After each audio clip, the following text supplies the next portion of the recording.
Good afternoon from the floor of the CME. This is Chris Robinson with your Traders Exclusive comment for today, Friday the 13th, October. It was a scary day yesterday. The USDA released its updated yield and supply and demand for corn, wheat, beans, cotton, what have you. It was scary yesterday if you were a bear, especially if you were a bear in soybeans. I'm going to concentrate on that today. Soybeans got enough information, and you can dig into the report yourself. I'm not going to bore you with that, but when the number came out at 11 o'clock, the market took it as friendly for soybeans. A lot of people didn't think it was that friendly, but at the end of the day, soybeans had a 40-cent move. They went from their 100-day average through their 200-day moving average and came all the way back up. As I'm speaking to you today, here Thursday, we've come to a pretty significant resistance. Lots of times in all commodity stocks, sometimes a round number, it's called the round number effect. So you have that going on right now in November soybeans. We've gotten to the $10 level. That's a big psychological level for a lot of farmers. It's also a technical level. And by technical, I mean, if you look at the charts and graphs, that's what I'm talking about when I'm talking about technical analysis.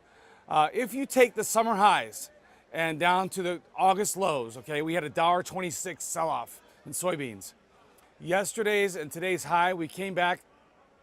It's a very significant number that some traders look at. It's a 62% retracement. That's a pretty common number. A lot of people look at the 50% retracement and the 62% retracement. We're right there right now. So it was a pretty good move if you were a bull or if you had gotten long in front of the report. It's a really good gift for a lot of producers who still want to sell $10 beans. We'll see if that moves through the rest of the harvest season. It could take one or two things and we could be right back down where we were.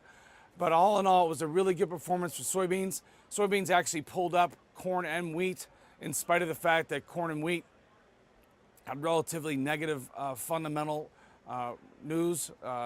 Still a very big crop for corn.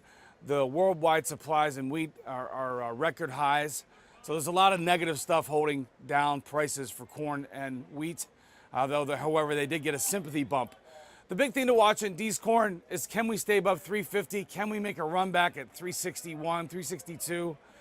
Corn has been a very, very sleepy market. It's been stuck in about a 15, 20 cent trading range for about 7 weeks.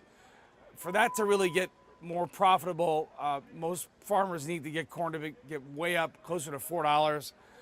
There's a lot of corn being held by farmers, not only this year's crop, but last year's crop. And we still have a way to go before this crop that's currently in the field is in the bin. So we could get some more volatility. Long story short, it was a nice number for the bulls coming out of the USDA yesterday. We were led up by soybeans, some really good technical action there. You also had a lot of fund buying in soybeans. The funds are still short corn and wheat, and they're long soybeans now. So I'd watch that. If you're a hedger or a speculator, you need to be aware of these technical points. You need to be watching the money flow. If you want to talk further about that, give me a call, look me up on the web. Chris Robinson.